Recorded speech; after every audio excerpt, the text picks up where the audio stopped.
Eh bien, bonjour, vous êtes assez nombreux à nous voir. Vous êtes avec nous à la communauté des Béatitudes à Blagnac. Voilà, nous sommes 3 frères ce soir avec vous pour vous aider à prier. Nous allons prier ensemble. Nous allons essayer de rentrer dans ce dimanche qui commence déjà ce soir. Alors, nous allons d'abord un peu entendre l'Esprit Saint au fond de notre cœur. Faisons d'abord cela. Amen.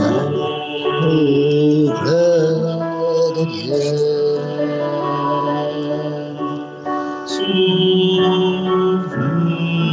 de feu, embrase-moi,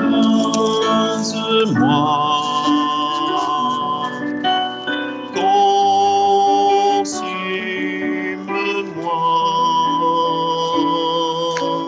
souffle de Dieu. Souffle de feu, embrase-moi,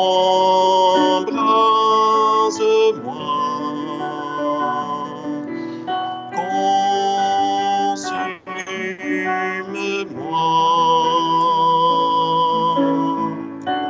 sois la flamme qui nuit au plus. Souffle de Dieu, souffle de feu, embrase-moi,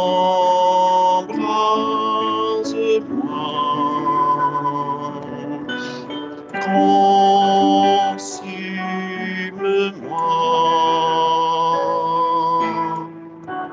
Sois dans mon cœur meurtri, un baume qui guérit, louange qui jaillit de mon cœur endormi.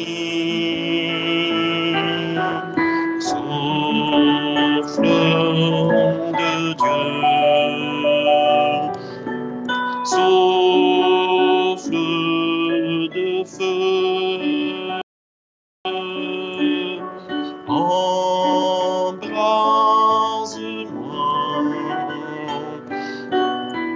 consume-moi,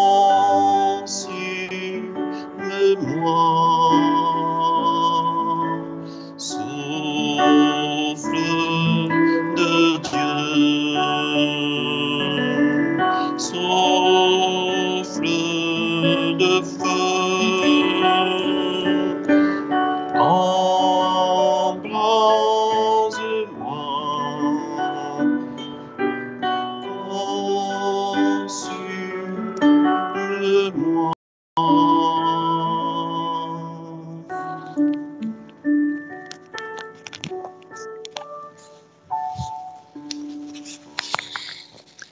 Alors demain, c'est dimanche, nous allons avoir ce bel évangile des pèlerins d'Emmaüs. Ces 2 pauvres types qui sont sur ce chemin, vous savez, tout tristes. Et nous allons voir cette expérience qui rejoint tellement la nôtre, parce que ce Cléophas est un autre. Qui c'est cet autre? C'est toi, c'est moi, c'est nous qui sommes sur ce chemin-là. Pauvres types, un peu désespérés, peut-être quelque part ce soir. Et ces pèlerins-là, en fait, c'est comme l'histoire de chacun de nous. Alors pourquoi ils sont tristes? Qu'est-ce que c'est que la tristesse? La tristesse, c'est tout simplement, on a l'impression que quelque chose a un peu raté. Alors ça peut être toute ma vie que je trouve ratée, mais c'est aussi ce que j'attendais qui n'est pas là. Voyons Seigneur, où est-ce que j'en suis? Et c'est parce que je me trouve comme devant un constat qui ne me fait pas plaisir, qu'il y a cette tristesse qui m'envahit. Alors pour beaucoup d'entre vous, ce n'est pas une tristesse qui vous submerge, mais il y a quelque chose dans votre cœur qui est encore triste. Et c'est pour ça que cette joie de Pâques, cette reconnaissance de Jésus ressuscité dans votre vie, elle n'est pas encore là, parce qu'il y a cette tristesse. Voilà, alors on regarde le sol, on regarde le passé. Oh, le passé. Ben, le passé, c'est passé. Et bien sûr qu'il faut ce soir faire cela, c'est oublier ce passé, non pas parce qu'il n'a pas existé, non, mais parce que je peux en faire autre chose. et regarder les choses autrement. C'est ce que Jésus va faire avec les pèlerins d'Emmaüs. Il va leur expliquer les Écritures et ça va tout doucement changer leur regard. Est-ce que vous voulez que votre regard change sur votre vie, sur vous-même, sur ce qui vous est arrivé? Parce que ça, vous êtes responsable de cela. Alors on relève la tête. La tristesse, c'est peut-être parce qu'on vit encore une séparation qui nous est pénible, parce qu'on a perdu quelque chose, on a perdu quelqu'un, on est déçu. On est déçu de quelque chose, on est peut-être même déçu du Seigneur. Ses plans, c'est pas toujours les nôtres. Bien. Alors, où es-tu, Seigneur, en tout ça? Où es-tu, Seigneur, dans ma vie? Eh bien, écoutez, c'est curieux parce que justement, il est là. Il est là. Si nous disons qu'il est ressuscité, c'est pas parce qu'il est ressuscité dans le passé, mais c'est du présent, il est ressuscité. Alors parce qu'il est avec nous, parce que sur le chemin, les pèlerins d'Emmaüs, ils n'avaient même pas vu que Jésus était là. C'est ça qui est désespérant pour Dieu, il est là et on ne fait pas attention à lui. Alors c'est ce que nous allons essayer de faire ce soir, c'est de faire attention à Jésus qui est là. Alors il n'est pas là simplement dans mon monastère ou dans les églises, surtout en ce moment, dans ce moment de confinement, il est justement ailleurs que dans les églises. Et vous avez remarqué que les pèlerins d'Emmaüs, ils s'arrêtent dans une auberge. C'est presque la première qui est là, c'est une maison comme une autre. Ils ne sont pas au temple, ils ne sont pas dans une église, ils s'arrêtent dans une auberge. C'est une maison, c'est votre maison. Voilà, Jésus est dans votre maison ce soir. Eh bien, nous allons essayer de faire ça dans la prière tout à l'heure. Comment, Jésus, tu es présent maintenant dans ma maison, ce soir, à l'endroit même où vous êtes ce soir. Nous avons peut-être fait du chemin, mais il y a une présence qui va se faire absente, parce qu'on ne la sent pas, c'est vrai, elle n'est pas là physiquement, mais pourtant, il est présent. C'est un absent qui se rend présent. On peut dire aussi que c'est un présent qui aussi va nous faire goûter son absence. Alors comment on peut réaliser cette présence de Jésus? Comment Jésus s'est montré à ces deux pèlerins d'Emmaüs? Eh bien avec deux choses. D'abord, il leur a expliqué les Écritures. Il nous renvoie à l'Évangile, à la parole de Dieu. Je sais que vous lisez souvent la parole de Dieu, qu'elle vous fait du bien, n'est-ce pas? Peut-être pas toujours, c'est pas toujours du bon goût, mais souvent de goûter cette parole, ça vous fait goûter à la présence de Jésus. Jésus était déjà dans l'Écriture, dans les paroles. C'est pour ça qu'il leur dit, regardez dans l'Écriture, j'étais déjà là. Et bien sûr qu'il l'est d'autant plus qu'il l'était justement dans la parole. Alors lisez la parole de Dieu. Prenez-la régulièrement et vous allez voir cette présence douce du Seigneur qui peut déjà commencer comme ça. C'est le premier pain, le pain de la parole. Et puis après, il y a un deuxième moment où Jésus se rend présent à ces pèlerins d'Emmaüs. C'est justement dans l'auberge, là, chez vous, dans la maison. Et comment ça s'est passé? Eh bien, il leur a fait goûter sa présence réelle. Alors en ce moment, c'est difficile parce qu'on ne communie pas, on n'a même pas cette chance pour l'instant d'avoir cette présence réelle de Jésus dans la communion.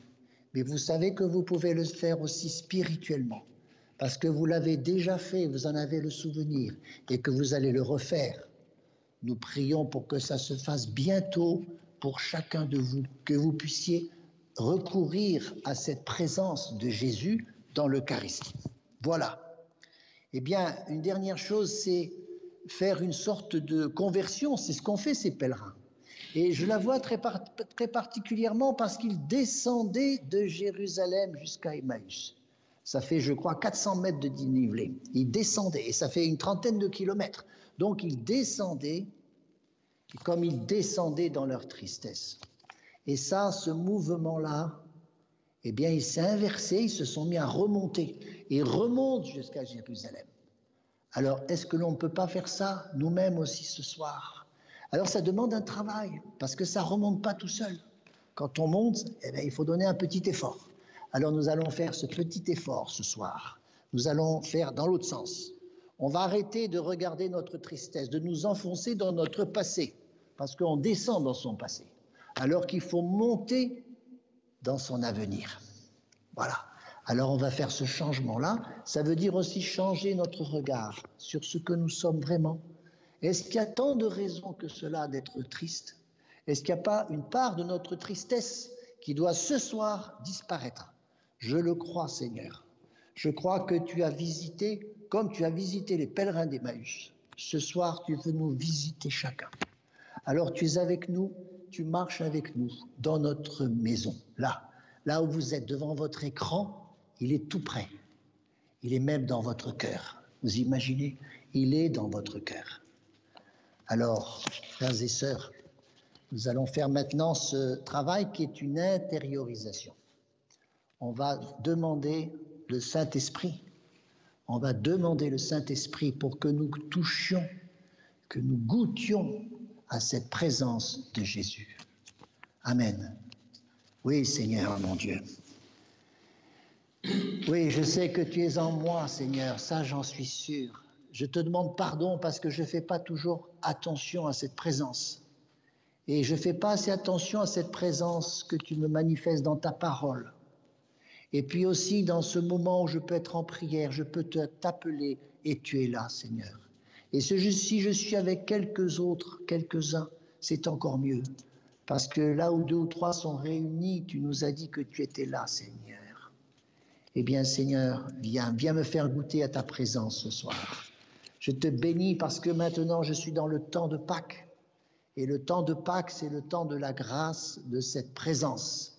Une présence qui n'est pas toujours physique, loin de là, une présence que tu veux manifester à nous, à chacun de nous ce soir, comme tu l'as manifesté à ces pèlerins.